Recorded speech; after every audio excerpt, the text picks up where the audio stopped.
Hello and welcome to the 2015 Delhi Election Tracker, a collaboration between Boom News and CVoter in Delhi. Yashwant Deshmukh joins me. Yashwant, it's really heating up and in a very interesting sort of way because the numbers seem to be all in the fine regions now. We're not seeing any big blips up and down, but the underlying current seems to be that Kejriwal is gaining, albeit very, very slowly. What do you think? Well, the gain has been there in all our tracking polls, and the gap has been reducing. That's what we have been reporting all along. And all serious polls, barring one, has been on a secular trend in a way where the flight is closing by or going for a tie break or engaging in a very keen contest where BJP has a slight edge. There is only one poll, the Nielsen poll, which is a way fluctuating a bit too much in weeks, and the ranges between 20 to 30% of that fluctuation.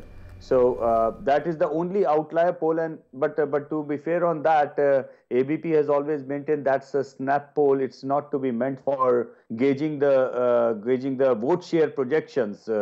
Regardless of the fact that they have given vote share projection, but snap polls are not meant for vote share projection. They are meant to gauge public opinion on a particular issue. It's a straw poll, it's a dipstick, which should be taken as that way. Right. So all in all, in the last 3 months, the gap has reduced and it is now heading for quite a good contest, bipolar contest between Aam Aadmi Party and the BJP. While the polls maintaining that the BJP has a slight edge still as on today. Right. So let's look at the numbers and let's pull up the chart as well. The question was, whom will you vote for if the elections are held today? It's interesting if you see, we've obviously highlighted the latest numbers from January 4th week, which is the week we are in. But if you go back and you see Congress, they seem to have lost the most. BJP has gained. And AAP has fluctuated, right? So if you look at the 4th week, Yashwant, the fluctuation seems to be somehow more prominent than it was ever before. Why is that? Well, it's a fluctuation is not, I would say it's a big prominent, because if you look at the trend secular, that AAP is for the last 4 weeks is polling around 40%, and BJP for the last 4 weeks is polling around somewhere 40 to 45% of range. And the gap has been actually essentially fluctuating between 1% vote to 4% vote largely. But keeping in mind that if you look into the tracker starting from the September poll that CVoter conducted, where BJP was ahead of Aam Aadmi Party by almost about 11.5% votes, and to December where it came down to just about 1%. So what I'm trying to say is that Aam Aadmi Party bridged the gap of almost 10% votes between BJP and Aam Aadmi Party within the last 3 months, and that bridging of after that in the last 4 weeks, it has largely remained there in a way that Aam Aadmi Party is kind of trending at around 40% vote share. BJP is trending somewhere between 42 and 45% votes in different polls, and the gap is trending between 1% to 4%. Which essentially is too close to call, simply because this is a very unique situation where in general when you see the election happening, then in the top two parties, one party's trend of swing is generally positive and one party's trend in general is negative, and this is where the final verdict or the trend is confirmed. But in this particular case, which is very unique and which is something which we have not seen for a long time, is that the first two parties, both the parties are gaining vote and both the parties are gaining momentum largely at the cost of the third party, which is becoming a non-existent in the election. Right. So the other point, before we look at the seat share projection, Yashwant, we've been talking about for the last 2 weeks the Kiran Bedi factor, right? So which of course looks strong and perceptionally seems to be weak today as it stands. But the numbers don't seem to suggest that she's really created either a positive or a negative impact. Am I right? Well, the numbers suggest that she has somehow effectively stopped the downslide of the BJP or the reduction of the gap by the Aam Aadmi Party. That's precisely what the numbers. As I said, that for 3 months, the gap from which BJP and Aam Aadmi Party was reduced by 10%, from 11-12% to just 1%. Right. And now, after induction of Kiran Bedi, the gap has been at least maintained over there. So I believe what Kiran Bedi has done is she has worked as a blood clot medicine of the hemorrhage for which BJP was suffering from. Right. So I believe that that hemorrhage has been stopped. But if the patient is still healthy or not, that is something which will remain to seen in the next 7 days of campaigning and final day of voting, which will be very important thing to understand. Because Aam Aadmi Party has been running an exceptionally good local campaign and voter contact program, which in case of the BJP has been exceptionally poor till date. Okay. So, which is rather surprising, keeping in mind that BJP is considered to be a cadre-based party, and they do gain out of the RSS network, and they do contest election purely out of the merit of their cadre network and organization. So this is largely this is kind of a 2020 match where one side, which is known to be a good bowling side, is essentially pitching or batting really well, and the other side, which is known to be a good at batting side, is kind of bowling very well. So it's a a weird scenario. I know, and this is the point where we miss Ayaz, but he's going to be back on Monday for I guess the last mile of this contest. Let's look at the chart for which asks the question: given a choice between Kejriwal and Bedi, who would you prefer as the Chief Minister of Delhi? So, November 2014 to December 2014, can't say has obviously been roughly the same, but Kejriwal, you can see from 38 to 43 to 47, average is 43. Kiran Bedi is 58, 53 and 50. So, Kiran Bedi, from the looks of this, seems to have actually reduced, though that may or may not have a party impact. Exactly, that has been reduced, but on an average she has maintained a 50% line. And as I mentioned, the day she was inducted, I mentioned on this program that Kiran Bedi as a leader, independent leader, and Kiran Bedi as a chief ministerial candidate of BJP are two different things. Right. So it seems that after the announcement, it has become further polarized, but Kejriwal has further gained as far as comparison of Kejriwal and Kiran Bedi is concerned, and it, as you can see, now it is going down to almost photo finish line. 47 and 50 is a kind of figure which is as good a photo finish as it can be in terms of popularity. But Kiran Bedi has maintained that slight edge over Kejriwal, and that is largely due to her popularity in the female voters. Kejriwal is maintaining a healthy lead, about 4-5% among the male voters of Delhi. Right. But Kiran Bedi is leading by Kejriwal more than 10% point among the females in Delhi. So there is a big gender gap as far as the popularity ratings of these two candidates are concerned. But in other questions that we ask is open-ended with the chief ministerial candidate is concerned. There till now Kejriwal was always getting 45% rating. That has maintained. What has changed that after Kejriwal, there was no other leader, rather only other option was Harshvardhan, who was trending around 20%. So between Kejriwal and Harshvardhan, there was a gap of about 25% in all the polls when we were talking about that. There was no third leader as such. Right, Yashwant. But after the entry of Kiran Bedi, that vacuum has been filled. Yeah, right. Yashwant, just a quick question. Just a quick question on the gender, the gender variation. So obviously, I mean, as we've again seen in previous polls, there's support for Kiran Bedi is higher from amongst the women and lower amongst the male, and it's the reverse for Arvind Kejriwal, who enjoys higher male support and lower female support. Now, are you familiar with what the turnout figures could be? I mean, between, let's say, the poll that we do now and the turnout that we actually see at the polling booths. Could this change, or will the polling will also be roughly in the same proportions? Well, polling is roughly in the same proportion, but somehow we have seen in the last 3 odd years that all the elections that have happened in India have seen a remarkable jump in voting and a remarkable jump in terms of female participation in the voting. So that is a trend that we have seen across India. Right. Now, in case of Delhi, that will become much more important because if the female turnout is good, then then BJP by virtue of Ms. Bedi as a CM candidate might pull off. But if the female turnout is down, then the gain or the lead which Kejriwal enjoys among the males in Delhi electorate, he might just spring a surprise. Right, and that's pretty interesting. You know, the other question, you know, there are a lot of people actually joining in, Yashwant. So I'm also inviting people, those who are watching, to send in questions if you have any, or keep watching while we go through this very interesting numbers. Yashwant, can we come back to the first one, or the major chart, which is seat projections.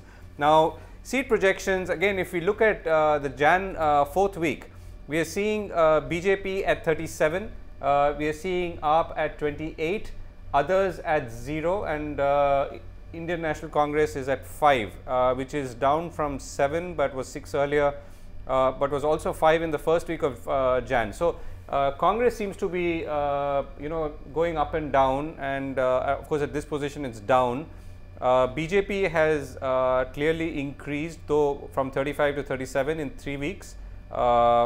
And we are looking at AAP, which went from 29 to 26 and came back to 28. So did it go down because of the Prime Minister's rally and then come back again after Kiran Bedi? I mean, are you seeing a connection there? Well, some of the swinging seats between Aam Aadmi Party and the Congress are actually the seats which have a big minority voters, section of minority voters in that. And every time Congress numbers go up, it seems that in few of those seats that the Congress could swing it their way. And whenever there is a reaction in favor of Aam Aadmi Party, and we get a sense that those seats could go Aam Aadmi Party way. But let's be very clear, those seats will have a tactical voting, and those seats are going to swing between Aam Aadmi Party and the Congress only with a huge margin, because minorities are not expected to waste their vote. They will vote on the final day to the candidate the candidate which will be in the best possible position to defeat the BJP. That has been their voting trend all along, all 3 years, and I expect the same to continue in Delhi even in this year.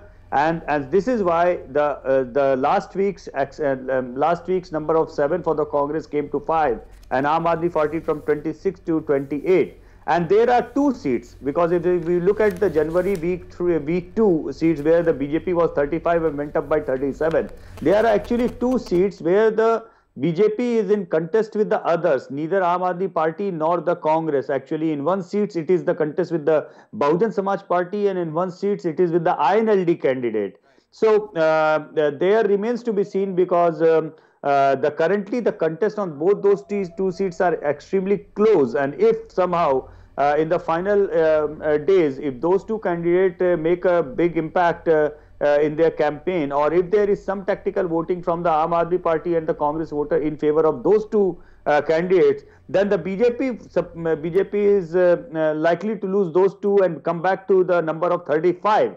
So that is something which could be not at all comfortable as far as the BJP is concerned. This is why I feel that this entire election is actually going down as a very thrilling T20 match with just 6 balls to go and a certain number to score. And don't be surprised if it goes down to the final ball of the match. Right, right. As we've been discussing so far, Yashwant, just to revisit, we've also been asking, what are the key issues that people are voting on or for? Electricity, water, roads, law and order, education, health, industries, corruption, inflation. So inflation and corruption, particularly when it comes to male, or for that matter even female, though female respondents seem to be not giving corruption as high a weightage as inflation, but overall inflation and corruption seem to be issues which are obviously foremost on people's mind. Is there a perception that if this is the case, AAP is still sort of holding its ground, because these are really issues which are closer to AAP. Of course, yes, that is why they are holding the ground. But there is another number on the female side table that you can see, 38% that remains to the civil security. Now, that is something where Kiran Bedi is scoring high for the BJP. And that is where, and to underline that, this factor is now trending more among the female voters, largely after Kiran Bedi's name has been formally announced. Somehow, but this factor was always there as the number 2 factor after inflation. The issue of corruption was running at number 3 for the females, and the gap between the top 2 issues as far as the females are concerned is quite large. You can see that. So the issue of corruption in Delhi is not on the top 2 recall for the female voters, but for the male voters it is certainly there, 20 and 21%.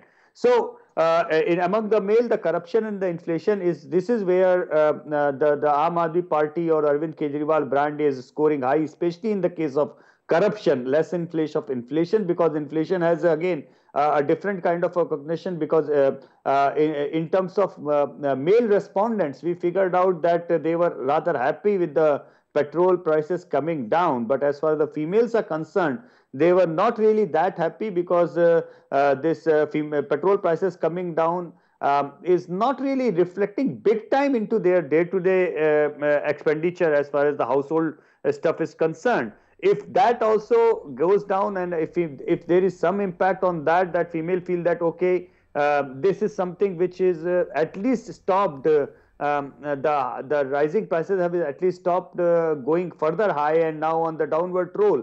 It all depends on the campaign, the way people look at it and understand it. But yes, Kejriwal is scoring big time on the corruption side, and BJP is scoring big time on the women's security side. Thanks to Kiran Bedi. And that, of course, and sort of that plays to the earlier point that to that extent, bringing in Kiran Bedi did stop the hemorrhage that BJP was potentially seeing. So let's revisit as we round up, Yashwant. Let's go back to the seat projections.